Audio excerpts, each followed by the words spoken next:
My name is Heather Collins, and at the age of 40, it might seem to the casual observer that I am living a wonderfully charmed life as the proprietor of a thriving investment advisory firm located in the bustling heart of New York City. However, a rather profound event that unfolded recently has dramatically altered the trajectory of my life. This incident revisits me with stark clarity, akin to a vividly scripted scene straight out of a movie, conjuring a tumultuous mix of emotions that stubbornly linger within me, yet paradoxically bring a sense of clarity. Please allow me the opportunity to share this transformative experience with you. Everything started with an elaborate plan to celebrate the 40th wedding anniversary of my parents with an unforgettable trip to Hawaii. My father, Edward, alongside my mother, Michelle, harbored a long-standing dream to visit Hawaii ever since their youthful days. However, they were never able to realize this dream due to the relentless demands and sacrifices that come with raising a family. Driven by a desire to give back something truly special to my parents after all the years of their hard work and dedication, I made the decision to give them this much-coveted trip to Hawaii. I spent considerable time poring over travel brochures and eventually reserved a room in a stunning hotel that boasted an exquisite ocean view. When I unveiled the surprise to my parents, their reaction was of sheer joy, their eyes lighting up with childlike excitement. Witnessing their joyful smiles, I felt deep down that giving them this trip was absolutely the right decision. However, this fleeting moment of joy was unfortunately short-lived. My younger sister, Abby, who at 35 is 5 years younger than me, unexpectedly disrupted the plans. Abby has always had a keen sense for seizing opportunities that would benefit her personally. In our childhood days, she always snatched my toys away and harbored envy towards my accomplishments, and it appears that her personality has not changed in her adult years. Upon discovering the Hawaii trip I had organized for our parents, she immediately declared, "I'm going too." With that, what was supposed to be a peaceful family vacation suddenly became complicated. Reflecting on our shared past, this behavior from Abby was not entirely unexpected. She has consistently imposed her desires at every pivotal moment in my life, embodying selfishness and a deep-seated need to always be the center of attention. During family gatherings, she would dominate conversations, seldom showing any interest in listening to others. I have a vivid recollection of an incident at a dinner meant to celebrate my new job. Our parents had reserved a table at a Japanese restaurant to celebrate my embarkation on a new career path. However, Abby created a scene, exclaiming, "I hate sushi. Change it to Italian." Eventually, we switched to her preferred Italian restaurant. "There," she complained, "it's always about you, even though I have exams," ruining the celebratory atmosphere. Family vacations have invariably revolved around her preferences. Even when I would organize plans, Abby would assert, "This place would be better," and our parents, often swayed by her arguments, would concur with, "Abby has a point," resulting in us ultimately conceding to her wishes. A particularly memorable incident occurred during our father's 60th birthday celebration.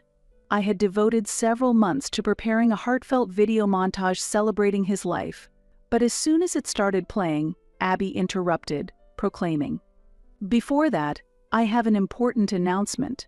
She then proceeded to promote her new social media channel, overshadowing the entire event with her self-centered promotion.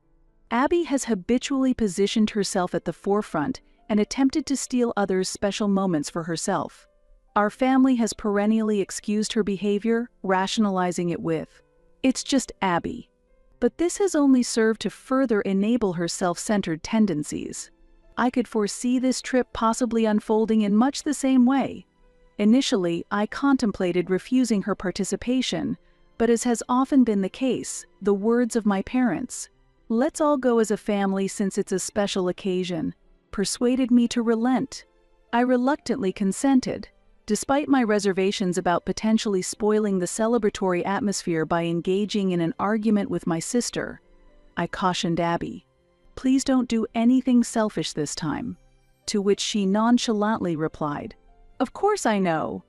Despite my numerous reservations, I opted to regard the trip as a valuable opportunity for a family vacation, especially since we had not traveled together since reaching adulthood. On the day of departure, we all gathered early at the airport, filled with excitement about our long-anticipated family trip. We boarded the plane to Hawaii, and throughout the flight, Abby was preoccupied with taking selfies and uploading them to her social media platforms, excitedly exclaiming, "It's my first time going to Hawaii."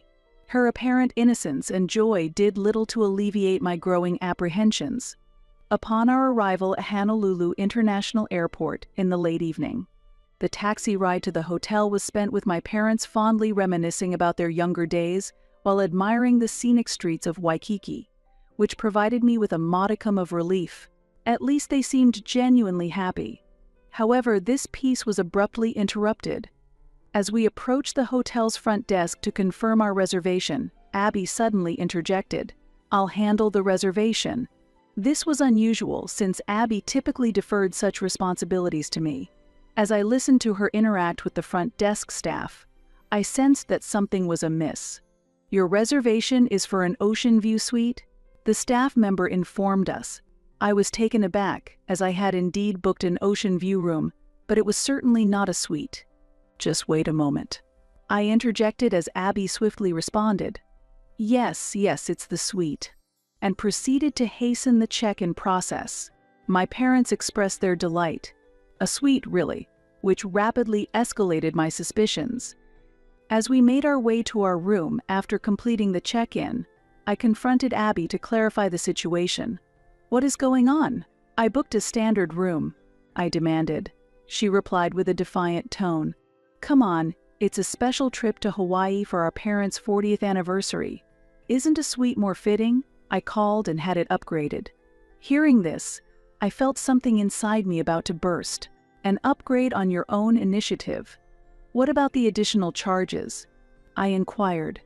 "Of course you're paying, right? I already informed the front desk that you would cover it," she stated matter-of-factly. "Isn't a suite quite expensive?" my parents remarked, yet they appeared somewhat pleased. My father even endorsed her actions, stating, "Sometimes a little luxury is nice."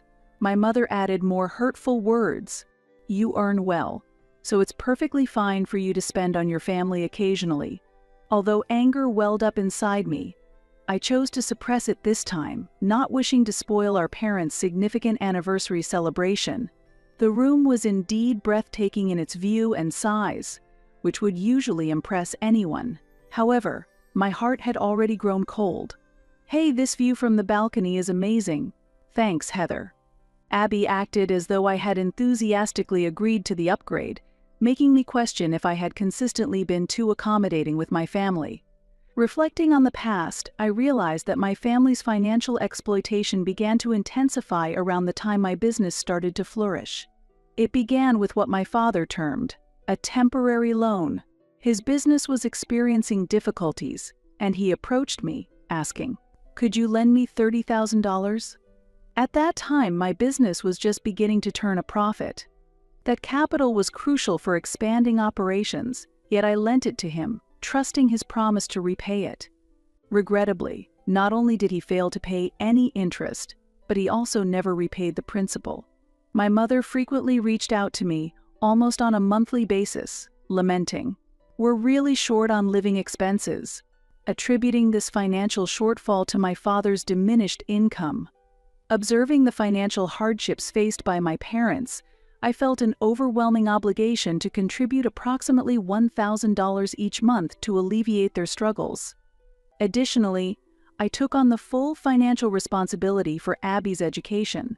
She chose a private university with annual tuition fees exceeding $10,000, which our parents could never afford. It was an unspoken agreement within the family that I would bear this burden.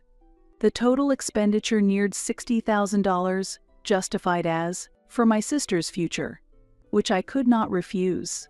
Even after Abby graduated, I continued to underwrite her living expenses.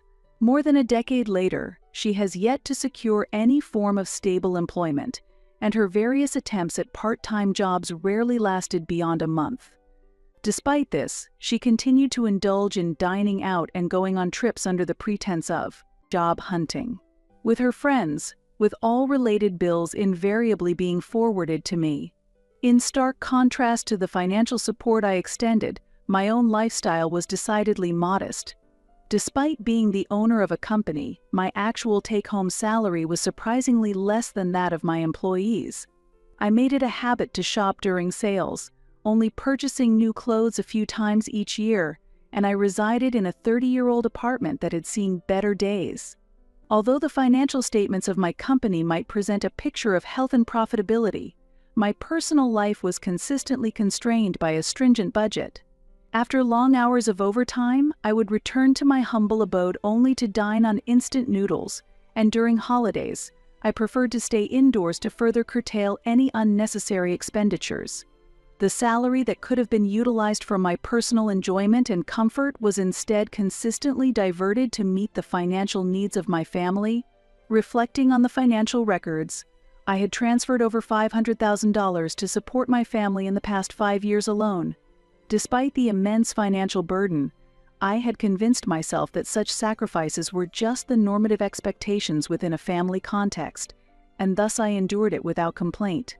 Now, upon reflection, these financial sacrifices starkly symbolized the overarching narrative of my life. This ongoing situation came to a head during the Hawaii trip, prompting me to initiate a plan. In a discreet manner, I extracted my smartphone and reached out to Ben Walters, a trusted business partner who had been with me since the very inception of my company. "Ben, I need a favor."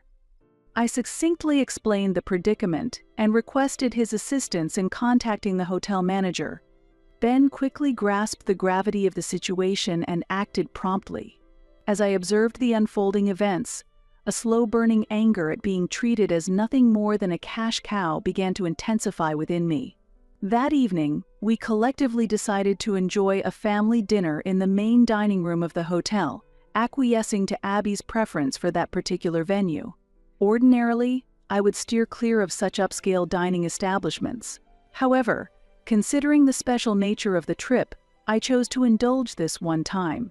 The restaurant exuded a luxurious ambience, filled with the soothing sounds of live music in the background. Yet, as I perused the menu, my heart sank at the sight of the exorbitant prices. Appetizers alone were priced in the tens, and main dishes frequently exceeded $100. Without any apparent concern for cost, Abby immediately ordered the most expensive steak on the menu. The side dishes she selected, such as sautéed foie gras and truffle risotto, were equally lavish. Following her lead, my parents casually ordered from the high-end selections available. My father even suggested, "Since we're here, let's go ahead and order the finest wine available," while Abby nonchalantly ordered opulent seafood dishes as casually as if she were selecting a meal from a takeout store. As I watched them nonchalantly order one luxurious dish after another, a sense of suffocation began to envelop me. Did they truly believe my financial resources were infinite? They seemed utterly oblivious to the extent of my daily economizing. I am not inherently wealthy. I work tirelessly every day simply to provide for our basic family needs of 4.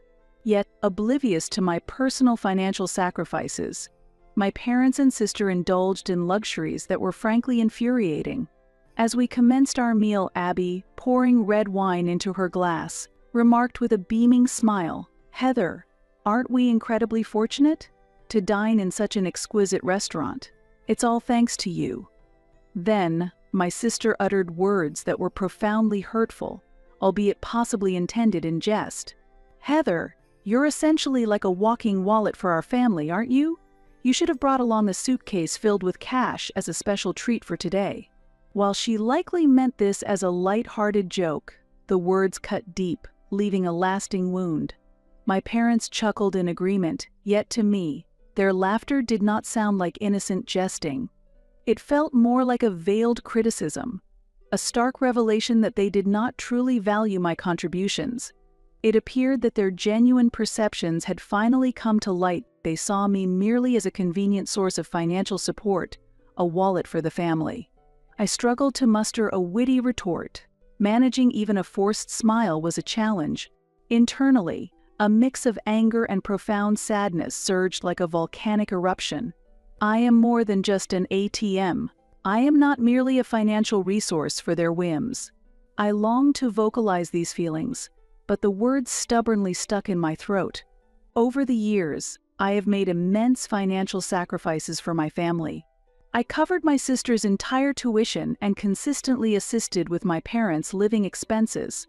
Despite these substantial contributions, they have never truly expressed gratitude and have taken my financial support for granted as if it were their due. This dessert platter looks tantalizingly delicious as well, doesn't it? Heather, could you please? My sister nonchalantly requested, pointing at the dessert menu with the same sense of entitlement that had always characterized her demands. Clenching my teeth behind a polite smile, I responded, "Of course." As the meal drew to a close, it was time to settle the bill. The waiter approached our table, presenting the bill on a polished silver tray. Seizing the moment to escape the mounting tension, I excused myself, stating, "I need to make a quick phone call," and stepped away from the table. In a secluded corner, I made a final confirmation call to Ben. Upon my return to the restaurant, I found Abby still indulging in her dessert. "I have a small errand to attend to, so I'll head back to our room first," I informed them calmly. "Where are you going?" Abby inquired, a puzzled expression crossing her face. "I'll be right back," I reassured her and proceeded to leave the restaurant. As I exited, the echoing laughter of Abby and my parents lingered in the air, sounding almost mocking in its tone. Back in the solitude of my room, I received an agitated call from Abby. Her voice resonated with piercing shrills. "Heather, where did you go? Why aren't you returning to the restaurant?" Anger was palpable in her tone. "You're not seriously expecting us to pay, are you?" I responded calmly. "I've arranged for the bill to be sent directly to you." Her response was akin to a scream, resonating sharply through the phone. In the background, I could hear the tumultuous uproar of my parents. With a smirk, I ended the call, the image of their astonished expressions bringing an involuntary smile to my face. Indeed, I had previously requested Ben, leveraging his extensive business connections, to liaise with the hotel manager on my behalf. Ben, understanding the delicacy of the situation, promptly contacted the hotel manager. During my absence from the restaurant, he managed to have the payment temporarily suspended and subsequently arranged for the bill to be charged directly to my family later. My gratitude towards Ben is profound. He is a steadfast business partner who consistently handles my most challenging requests with grace and efficiency. Just minutes later, it appeared that the hotel manager had executed the billing as planned. In a frenzied state, my parents hastily extracted their credit card to settle the unexpectedly direct bill. Upon my return to the restaurant, following the confirmation of their payment, Abby accosted me, her face ashen with shock. "What's the meaning of this? Why didn't you pay? How embarrassing!" she erupted, heedless of the setting. I countered with a frosty smile. "Well, you insisted on the suite upgrade, didn't you? And you ordered all that extravagant food. Why not pay with your own money for once?" Abby was momentarily speechless, her face flushed with burgeoning anger, while my parents processed the situation and fell into a subdued silence. My father's expression bore an apologetic hue, but my mother looked notably displeased. As we exited the restaurant and made our way back to the hotel room, Abby's anger remained palpably visible. "Unbelievable. Heather, you've made us look like fools." Everyone was laughing at us. Her voice was sharp, scalding my ears like boiling water. I replied with composed clarity. "The embarrassment is yours alone. You rely on others' finances and act recklessly. That's what led to this outcome.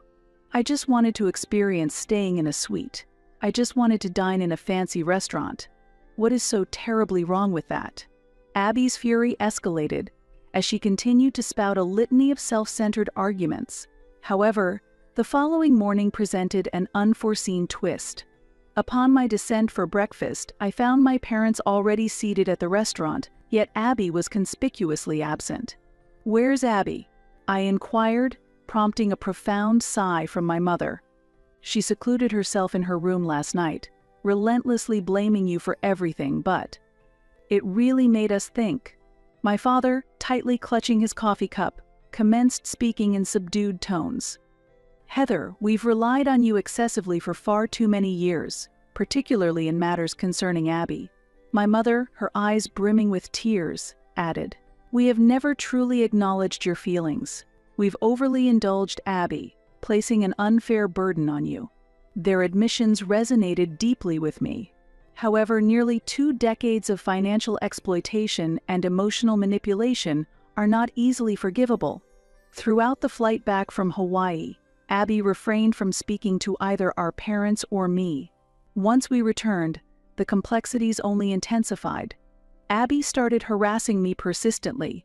She bombarded me with a torrent of furious messages, all of which I chose to ignore. Her messages were laced with bitterness. You destroyed our family. You're heartless. I will never speak to you again. Phrases that echoed the petulance of a child's tantrum. On a subsequent day, my parents visited my residence, bearing an old photo album. Heather, do you recall this photograph? My mother pointed to an image of Abby and me as children, a time when our sibling bond appeared unbreakable. We were so close back then. The album was replete with photographs depicting happier times. A Christmas party where we all shared genuine smiles, a beach scene where we as sisters collaborated on a sandcastle. Yet these images now ironically underscored the eroded trust and distorted dynamics within our family. Can't we start over?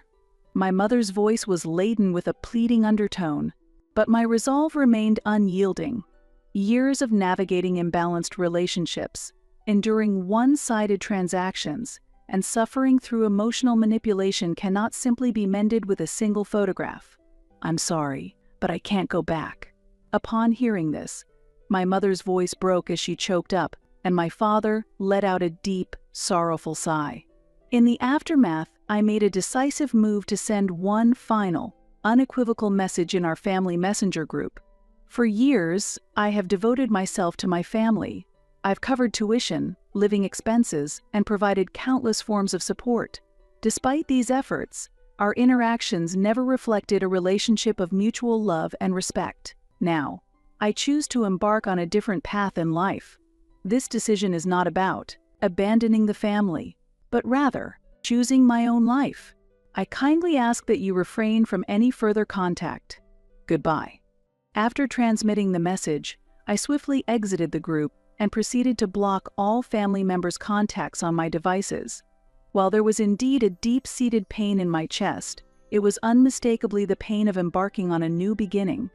I was no longer shackled by someone else's expectations or demands. A week later, while busily preparing for a new project at work, Ben approached my desk with concern. "Heather, are you okay?" I responded with a genuine smile and said, "Yes, actually, I feel refreshed. Now I can truly move forward." 3 months after severing ties with my family, I came to learn of significant changes in the lives of my parents and sister through updates shared by Ben, who had gathered information from a mutual acquaintance. Abby, stripped of the financial support I once provided, found herself unable to sustain her previously lavish lifestyle. She resorted to selling her designer clothes and bags, and was compelled to relocate to a more affordable apartment in the suburbs. Her typically flamboyant posts on social media came to a halt, and in a twist of fate, she took on employment at a grocery store, marking her first genuine job. Meanwhile, my parents also confronted substantial life alterations. My father, faced with the necessity to reassess his retirement plans, along with my mother, started taking on part-time jobs to make ends meet. The most shocking development was the deterioration of the relationship between Abby and our parents. "It's your fault that Heather left." My mother blamed Abby, deepening the family rift. Abby ended up moving out from our parents' home, and now they barely meet once a month.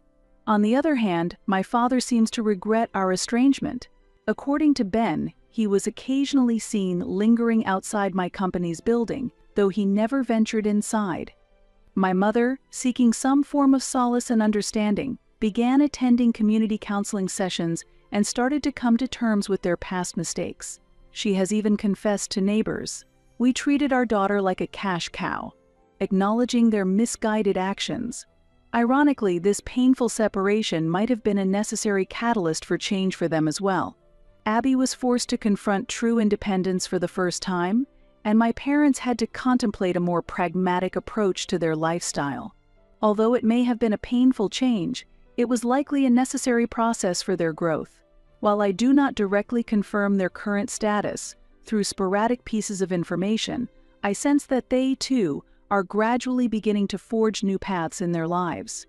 It's not an easy journey, but at least they have broken free from our previously unhealthy mutual dependency. I have no regrets about my decisions. In fact, I am convinced that I made the right choice. I now feel a profound sense of liberation from my family. This liberation is akin to being released from a burdensome yoke that had weighed heavily upon me for years. However, nestled deep within me, there lingers a slight unease. Should I really continue to maintain this severance from my family? Was my decision truly the correct one? Such questions occasionally flutter through my thoughts. But I promptly quash these doubts. I have ceased sacrificing my well-being for the sake of my family. From this point forward, I am resolved to pursue a life focused solely on my own happiness.